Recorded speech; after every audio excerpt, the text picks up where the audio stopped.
your job is adjacent to your passion, and there's a bit of debate on whether or not you should turn your passion into a job. Some people are like, love what you do, love your work, you never work a day in your life. Yeah, 100%. Other people talk about how it zaps the joy away from it, and then you stop loving it as much because all of a sudden it doesn't become, it goes escape. Yeah, it goes from, oh, I'm gonna go run today because I'm feeling like I want to spend time with people, blah blah. Eventually, it turns into, oh man, I have to go run today. Yeah. I'm running things. I can't take a day off, and that kind of is a difficult one to balance. And the thing is, you could probably, if you pushed it, get some brand deals, get sponsored. I mean, I think Rachel is her name, has recently done it, and she basically lives off of that. So it's definitely an option for you, but do you weigh out that idea of what if this becomes my whole life and then at some point I stop loving it?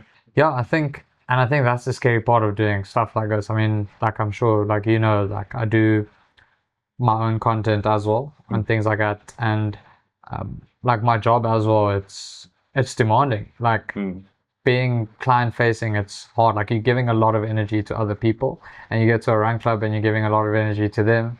And then on social media, like when I go for my runs, like I'm posting, not like I enjoy posting, like it's not like a schlep for me, but I do sometimes struggle with when brands do approach me as an example too. And if they kind of give me like a set thing of how I should produce content, I do struggle with that. Sometimes, like, because my content is very like natural, like I just say what I say in the moment and I cut it and I post it. Like it's another way of me documenting my training. And like for me, I sometimes sit and scroll back and I'm like, oh, remember when I did this run with this person? It's like almost like a memory capturing thing for me. And I mean, the brand thing is like a big plus, honestly. And I think that's where it becomes like a very fine tuning balance, like how do I balance seeing always people at work, then go to your run and you see people, and then afterwards you want to socialize and it's people again. It's draining. 100%. And I think that's where, like some people that do the content creation and live with it, like it's passionate, but I know it is tiring. Like you're living your life through a screen. Like you almost forget to basically be in the moment. So it is tough. There's also that element of you're kind of in the spotlight then, and everything you do gets judged. 100%. And that's why I think for me, more recently, so that's why I said like taking a step back from daily operations. I think for me it's just a healthier way, because the daily operations I've been involved in now for almost 5 years, and it is tiring. And now being in the spot that I am, it's like I'd rather, if someone else is like their fire is burning for that, they must go and do it. And then I can focus on more the business side and growing the brand, because that's where, I'm not going to lie, that's where my passion is at the moment. And going to the runs for me is basically my escape from my daily living. Like I can just go to a run and just be there and like welcome people and just carry on. But everything else get admin wise, which I've been doing for years, is now sorted out by other people. It's a very interesting article I read. I think it was yesterday or the day before, where the writer basically described the differences between discipline, feel that voice crack. Differences between discipline, motivation, obsession. And basically discipline is you just do the thing because you have to. There's no emotion attached to it. You just go for the emotions.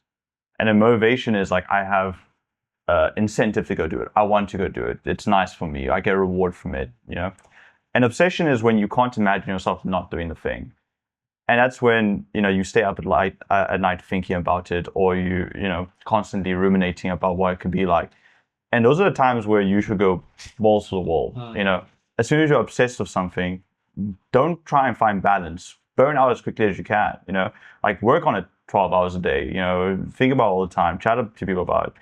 And eventually that obsession is going to fade away, and then just going to turn into discipline. It's something that's been part of your life for so long that you can just now continue with it. And that's kind of what you're saying now, is like you had this obsession for, the running the operations and growing it and maintaining it for a long time. And now that obsession is shifting, and you still have this discipline to keep it going, but you want to pursue the new obsession you have for branding and marketing. No, 100%. Yeah, and I think I'm also in like a pretty privileged position to have like so many people around me that I've met and things like that are also passionate, like, or in the same like we're on the same train here. Mm. And I think that's exciting. And I think it's honestly, it is a blessing. Yeah. Yeah. That's amazing. I do want to scale it back a little bit here because I remember you from first year. Yeah. A very different man to what you are now. And you're always into the fitness thing, obviously, because you played the first team cricket, you studied sports science and so on. But it was never this. Yeah. You know.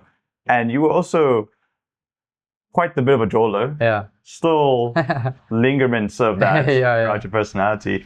But you know, how does shift happen between, you know, I'm going to be the guy that parties a lot and is, you know, not necessarily not looking after my health, but not emphasizing it, to someone that's now run a comrade, which is one of the highest achievements anyone can have in physical health. What was that shift like for you? Like, why did it happen? Yeah. And like, can you kind of talk me through what your mind was like at that time?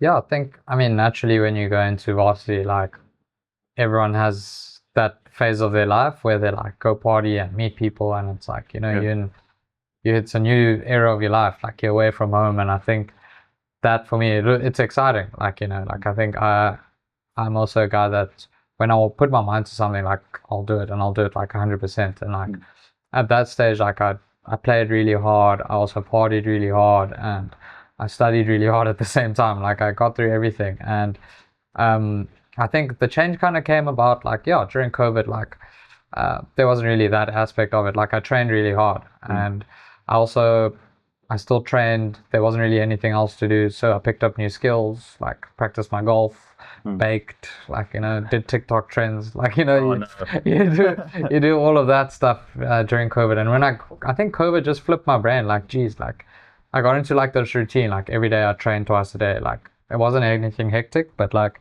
I'd just be like, cool, like I have time, so I'm gonna wake up, I'm gonna train, and afternoon I'm gonna chill, I'm gonna eat this, I'm gonna go train again, and then go to bed. And I really like the bug bit, like that endurance sport bug bit me. And even after that, I think it became like unrealistic. Like it was impossible to do that in a normal daily life. And then it gets to a stage where there's a term called burnout, and I'm sure people know about this, like where too much of something, like especially like when it comes to like heavy like load on your body, like your exercise or whatever it is, or you're working too hard, like you experience burnout where it actually affects you like mentally. And I think I got to that where I was like, now that motivation turned into like that like regret, like or like unmotivation or demotivated. Now you're like, shit, now I have to go and train because like I've kept this whole persona. If I don't train, then I'm going to lose my fitness. I'm going to do this. And you kind of go into this downward spiral mentally. And then that's when I found that balance again of being like, you know what, like the sun's going to come up tomorrow, whether I train or not. So, and I'm not going to lose fitness in 2 days time. Like it's okay to take a break, and it's okay to let loose. And I think that's where I found like a really nice balance between like, how do I balance, you know, being fit and enjoying life, and also like, you know, not overdoing it. And there's going to be a weekend or there's going to be a night where you overdo it. And there's going to be a time where you train too hard and you're actually so cooked you can't even go to see your friends socially. And I think you learn that the hard way by actually doing it and experiencing it, where you're like, you know what, now I can go out. But now you're so fried and you go out and you know you're not fun with anyone. So you learn that the hard way by actually doing it. I think I've experienced that so many times that now I actually have found like my limit. And I think a lot of people, it takes them a lot longer to find that limit. But I think the quicker you do, the easier your life becomes, I think. Yeah, it's very different personality types, right? Because I think some people are probably listening to this and being like, man, I wish I had that bug bite me. No, 100%. And you obviously took it to the extreme, but do you think that there's, maybe not specifically in running, but some area of physical fitness where everyone can get, or anybody can get bit by the bug, you know? Because I think a lot of people now want to get fit. You know, a lot of people want to be healthy. I think we put a lot more emphasis on it than previous generations. 100%, sure. But a lot of people just struggle to, like, they don't enjoy the gym, they don't enjoy running. Like, how do they go about finding what's for them? And maybe more importantly, you said the bug eventually bit you. How long did it take before you're like, this is something I want to continue doing? You know, because some people go, they'll try once, twice, 3 times, and they're done. But who knows, like maybe they tried 8, 9, 10, then they would start to feel that passion. So was the passion innate, or did you kind of just make that passion through resilience? Yeah, I think the passion, I mean, naturally growing up and things, and also like, I mean, I guess the industry that I'm working in and studied, like I always had the knowledge about it. So I I'm studying this stuff, where to a point where I actually understand, like, oh, I knew what the benefit was, without even doing it, because I studied this stuff. And that, I think, it's a bit different for me, and this is why I've gone into the space that I have, where I'm educating those about it. And that's why I want more people to be involved in this, because it's great for you, And I think for me particularly, I think I just saw that progress of, like, like I said, like, I put my mind to something and I did it consistently to a point where I was like, yo, I'm actually seeing results. And I think, unfortunately, that's people's, call it, currency when they put their mind to something in the fitness industries. How do you see results?